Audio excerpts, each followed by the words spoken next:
Good morning everyone. ये हमारी first class है। तो हम प्रिपरेशन स्टार्ट करेंगे basically UPSC, EPFO, NTPC, SSC level exams, RBI और बाकी सब एग्ज़ाम्स की। बेसिकली एग्ज़ाम्स का सिलेबस सेम ही होता है, लेकिन जस्ट थोड़ा सा डिफरेंस होता है लेवल का।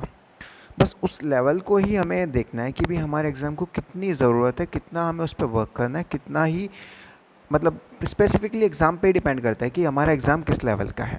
तो हमारी जो स्ट्रेटजी रहेगी वो ये रहेगी कि हम बेसिक से लेके टॉप लेवल तक सिलेबस को अच्छे से कराएं, ताकि कोई भी कोर्स हो, कोई भी एग्ज़ाम हो, आपको प्रॉब्लम ना आए। ठीक है सर। तो ये था हमारा। सेकेंडली हमारी क्लासेस होंगी बाइलिंगुअल, मतलब दोनों लैंग्वेज में, इंग्लिश और हिंदी, तो ताकि किसी को भी प्रॉब्लम ना आए।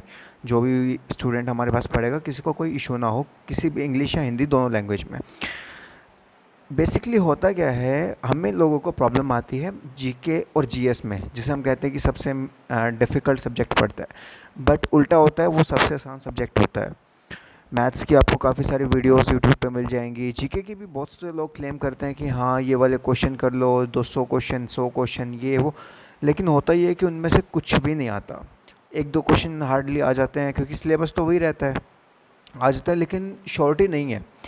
तो हमारी स्ट्रेटजी ये रहेगी कि हम कंप्लीट करें, मतलब एक हर एक चैप्टर को, हर एक पोर्शन को स्टोरी की तरह, हर एक कहानी की तरह, मतलब हम आपको समझाएंगे कि ताकि हिंदी में, मतलब अगर आप वीडियो ना भी देख रहे हो, अगर आप कहीं पे लेटे हुए भी हो या रेस्ट कर रहे हो, तो भी आपको स्टोरी सुन के भी आप क्वेश्चंस लगा लें।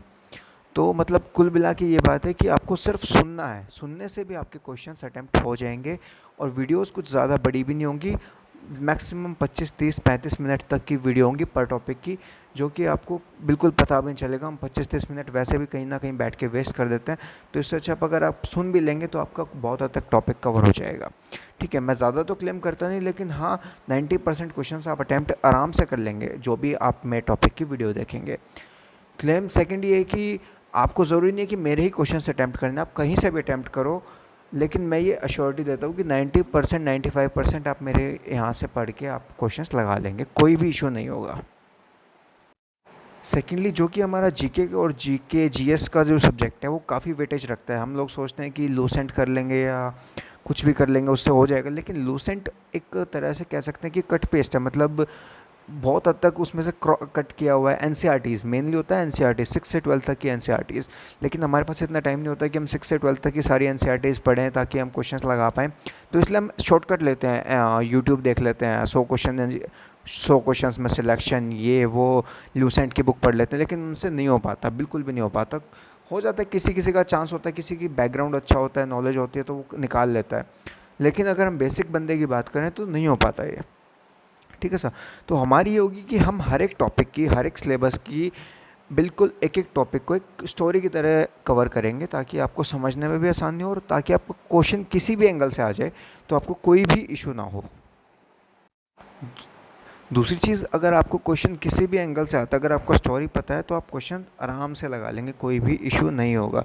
जैसे कि कोई भी, अगर हम मौर्यन पीरियड की बात करते हैं, उसमें चंद्रगुप्त आया, विष्णुगुप्त, चाणक्य हो गया, अर्थशास्त्र हो गया, इकोनॉमिक, उस पर लिखा था चंद्रगुप्त, इसने विष्णुगुप्त ने। विशाखादत्ता का मुद्र राक्षस हो गया। तो ये सब मतलब एक लिंकिंग है, अगर आप लिंक कर पा रहे हो तो आप स्टोरी बना लोगे, आप क्वेश्चन लगा लोगे, बिल्कुल भी प्रॉब्लम नहीं आएगी। 4 ऑप्शंस होते हैं, सिर्फ हमें एलिमिनेट करना है, मतलब जो क्वेश्चन में से एक, 4 में से कोई एक ऑप्शन, 3 गलत निकाल दो, आपका आंसर ठीक है। तो मतलब एक तरह से अगर आपको ब्रॉड आइडिया भी पता है कि इस कहानी का, तो भी आप क्वेश्चन आराम से लगा लेंगे बहुत आसानी से। ठीक है सर। अब आती है बात और जो यहाँ पे यूट्यूब पे चैनल्स हैं और हमारे पास क्या डिफरेंस है। फर्स्ट डिफरेंस तो ये होगा कि हमारे यहाँ हम इंडिविजुअल डाउट्स लेंगे, मतलब व्हाट्सएप के थ्रू या टेलीग्राम के थ्रू मैं आपको लिंक्स प्रोवाइड करूँगा। हर एक वीडियो के बाद आप मुझसे कोई भी डाउट पूछना हो, आप डायरेक्टली मुझे मैसेज कर सकते हैं, मैं डायरेक्टली आपको रिप्लाई करूँगा। अगर क्वेश्चन अच्छा हुआ तो मैं उसे वीडियो में भी, मतलब ताकि सबका बेनिफिट हो, उसको मैं उस टॉपिक को दोबारा कवर करूँगा अच्छे से एक्सपेंड करके। ठीक है सर।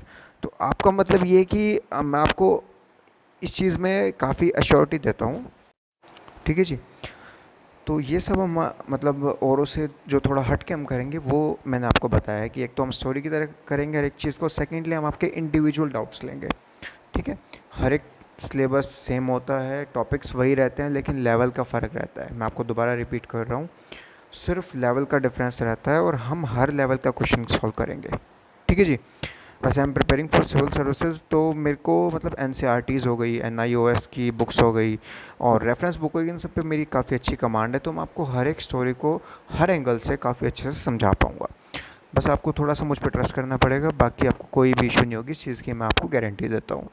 मैथ्स के लिए मैं आपको टीचर्स दे दूँगा, जीके मैं खुद कराऊँगा, इंग्लिश का मैं आपको टीचर्स दे दूँगा, रीजनिंग की शायद मुझे लगता है कि ज़रूरत नहीं है, क्योंकि काफ़ी सारे चैनल्स वैसे भी करा ही रहे हैं। फिर भी अगर आपको देखना हो तो अगर आप रिक्वेस्ट करेंगे तो मैं जीके रीजनिंग के लिए भी टीचर ले लूँगा। ठीक है जी। अब देखिए, जैसे देखते हैं कि ये यूपीएससी मैंने ईपीएफओ 2020 का सिलेबस निकाला हुआ है। ठीक है, काफ़ी अच्छा एग्ज़ाम है, काफ़ी अच्छी पोस्ट भी आई हुई है इसमें। हाँ जी। तो थोड़ा सा ये एक बार सिलेबस देख लेते हैं हम ईपीएफओ का। इसमें देखिए, ये देखेंगे आप, कर्नाटिक वॉर्स हो गया, इन्वेजन ऑफ बंगाल, मतलब हर एक चीज़ को हम ऐसे लिंक करेंगे जैसे 1905 बंगाल पार्टीशन हो गया। ठीक है, कर्नाटिक वॉर्स हो गए, इसमें कौन गवर्नर जनरल था, किस टाइम पे कौन सा वॉर हुआ था, जैसे एंग्लो मैसूर वॉर हुआ, एंग्लो मराठा वॉर हुए, वॉरेन हेस्टिंग के टाइम पे हुआ था एक। उसके बाद थर्ड एंग्लो मैसूर वॉर हुआ था, कॉर्नवालिस के टाइम पे हुआ था। इसके बाद आपका सब्सिडियरी अलायंस सिस्टम कौन लाया था, वेलेस्ली लाया था। फोर्थ एंग्लो मैसूर वॉर किसके टाइम पे हुआ था, second Anglo Maratha war Lord Wellesley हुआ था। तो ये सब चीज़ें हम धीरे धीरे बिल्कुल एक्सपेंड करके एक मतलब शॉर्टकट ट्रिक्स के थ्रू हम आपको मतलब स्टोरी में इतने अच्छे से समझाएंगे कि आपको याद रखने में भी कोई भी इशू नहीं होगा। जैसे फर्स्ट एंग्लो सिख वॉर हुआ था, एंग्लो सिख वॉर कौन से गवर्नर जनरल के अंडर हुआ था, लॉर्ड हार्डिनेज के अंडर हुआ था। ठीक है जी। ये सब हम मतलब काफ़ी ब्रॉडली अच्छे से करेंगे हर एक टॉपिक को।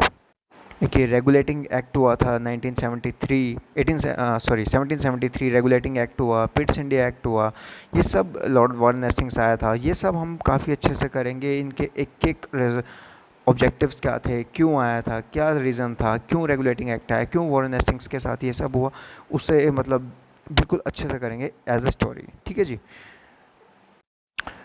आगे चलते हैं 1857 का, ये जो अपना 1857 का रिवॉल्ट हुआ था, 1857 इंडियन नेशनल मूवमेंट जैसे कहते हैं हम। ठीक है जी। इसमें क्या हुआ था, ये क्यों हुआ था, अपराइजिंग हुई थी, मिलिट्री अपराइजिंग हुई थी, विद्रोह कहते हैं जिसे, विद्रोह हुआ था, तो ये सब हम काफ़ी अच्छे से डीपली करेंगे। इसके बाद हमारे जो रिबेलियंस हुए थे जिसे कहते हैं विद्रोह, हमारे जो ट्राइब्स थे उनके वहाँ जो रिबेलियंस हुए थे, जैसे मोपला रिबेलियन, सन्यासी रिबेलियन, फ़कीर रिबेलियन, वेलुथम्पी, पोलीगर, रामोसी, ये सब संथल रिबेलियन, खोंड, मुंडा, कोया, रंपा। तो ये सब हम काफ़ी अच्छे से काफ़ी अच्छे तरीके से ईयर वाइज करेंगे, ताकि इनका कई बार ये होता है कि क्वेश्चन आता है इनका लीडर कौन था। बेसिक सा क्वेश्चन है लेकिन बच्चे सोचते हैं काफ़ी मुश्किल आ गया, लेकिन नहीं, ये काफ़ी सीरीज़ में अगर हम करेंगे तो काफ़ी ईजी क्वेश्चन हैं ये। ठीक है जी। इसके बाद Indian freedom struggle till the first stage, ये होती है 1857 के बाद की। ठीक है जी। इसके बाद ग्रोथ ऑफ नेशनल कॉन्स्टिट्यूशन, इसमें आएंगे जो हमारे लीडर्स थे इंडियन फ्रीडम स्ट्रगल में, इनकी एसोसिएशंस थी, जैसे अपनी राजा राम मोहन रॉय थे, इनमें सती मूवमेंट बैन हुई थी, तत्वबोधिनी समाज सभा, ब्रह्मो समाज, ये सब हम काफ़ी अच्छे से करेंगे। 1828 था, राजा राम मोहन रॉय का पीरियड था, इसमें हम काफ़ी अच्छे से ये सब करेंगे। देवेंद्र नाथ टैगोर आए थे फिर। तो एक सीरीज़ में अगर हम करेंगे तो हमें काफ़ी अच्छे से याद भी रहेगा और स्टोरी की तरह बिल्कुल हम कोई भी क्वेश्चन लगा पाएंगे। कांग्रेस लीग क्या था, इसमें कांग्रेस का प्रेसिडेंट कौन था, तो ये सब हम काफ़ी अच्छे से करेंगे। लखनऊ पैक्ट कहते हैं जैसे। ठीक है जी। AB मजूमदार थे इसमें कांग्रेस प्रेसिडेंट। तो ये सब हम काफ़ी अच्छे से हर एक टॉपिक को अगर हम करेंगे तो हमारा कोई भी क्वेश्चन नहीं आएगा। क्वेश्चन हमेशा सिलेबस के अंदर से ही आता है, लेकिन सिर्फ एंगल चेंज हो जाता है कि भी इसमें थोड़ा सा हट के पूछ लिया, तो हम वो हर एंगल अपने सिलेबस में कवर करके फिर करेंगे। ठीक है जी। मैं एक बार ये मिटा देता हूँ। इसके बाद आता है हमारा ये सिविल डिसोबीडियंस मूवमेंट आया था, खिलाफत मूवमेंट आया था, ये 1920 में आए थे। ठीक है। ये मुस्लिम्स ने सपोर्ट किया था, क्यों किया था मुस्लिम्स ने, मुस्लिम सब नेशनल मूवमेंट के अंडर आ गए थे। तो ये सब क्यों हुआ था, ये सब बायलिंगुअल हिंदी और इंग्लिश में आपको दोनों को बिल्कुल अच्छे तरीके से कहानी की तरह समझाऊंगा।